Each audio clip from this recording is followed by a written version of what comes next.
Welcome to the 7-1 notes. We will be solving systems of equations. The first one is going to have one solution, and we are going to solve it using elimination. In fact, when you go on to the next section of notes, that will be the primary method that we use. So here we go.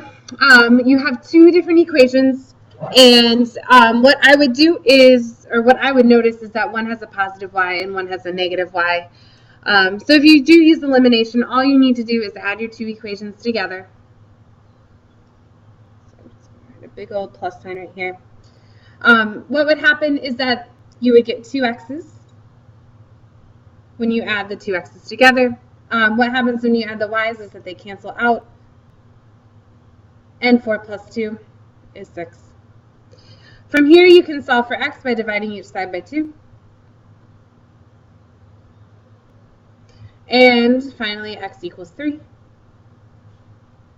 Once you have a value for x, you can easily just pick one of the two equations to solve for y. I'm going to pick the first one. You get 3 plus y equals 4. Plug in 3 for x, and then you would solve. So then subtract 3 from each side. You're going to get y is equal to 1. As the coordinates, the point of intersection would be 3, 1. That is that. The next type might be a little bit more difficult. It's going to have two solutions, mainly because this is an x squared value, which is going to cause you to have some sort of parabola. The line's going to probably intersect it twice. In fact, I am going to use the formula to solve, or not the formula, use my calculator and its graphing abilities to solve this function. But before I do that, I need to solve for y first. Which means I'll probably need to move this y over and then get a positive 7. So this is going to become y is equal to x squared plus 4x minus 7. And here, if I were to solve for y, let's take the y over, take the 1 over. So then y would equal 2x minus 1. No, plus 1. What you can do now is graph these two in your calculator, put them into y equals.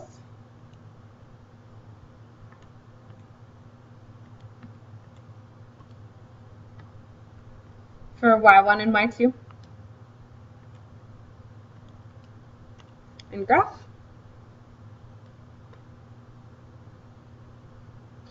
Here you can see that there's two intersection points. If you want to use your graphing calculator to help you, what you can do is press second trace.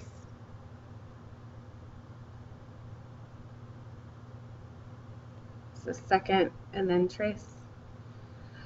And then you want to go down to where it says intersect, number 5.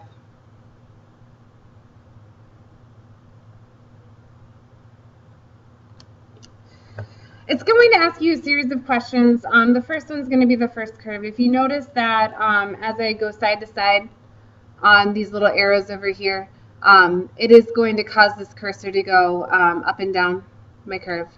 What I'm going to do is get as close as I can to the intersection and press enter. About there. Now you might notice when you press side to side, you're going to be on the second curve. So I'm going to do the same thing.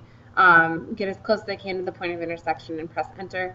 It'll ask you to guess, just press enter through that, and it should spit out your first intersection point, which ends up being the nice value of 2, 5. I'm going to do the same process, but this time I'm going to get this intersection point, which is actually in the way of the C value in the word intersection. If you want to zoom out, you can, but I'm going to kind of keep it where it is. So just press second trace, go down to intersect. This time, I'm going to go as close as I can to where it looks like it is intersecting. Now I'm on the other curve. Get as close as you can to that, and then press guess. It should spit out a value for you. This one happens to be at -4, -7.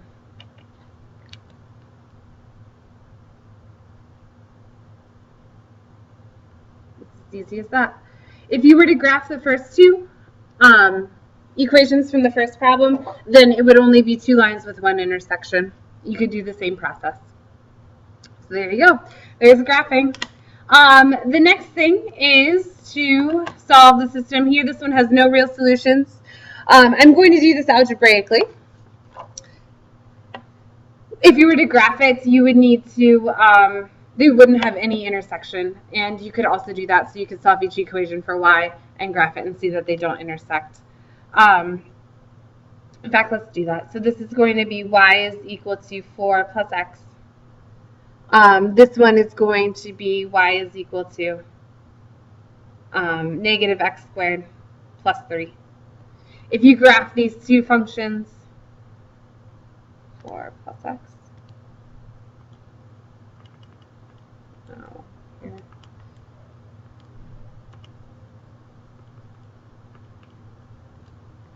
and negative x squared plus 3. I don't believe that they intersect at all. They get close, but not quite. So this would have no intersection, so you could say no real solution.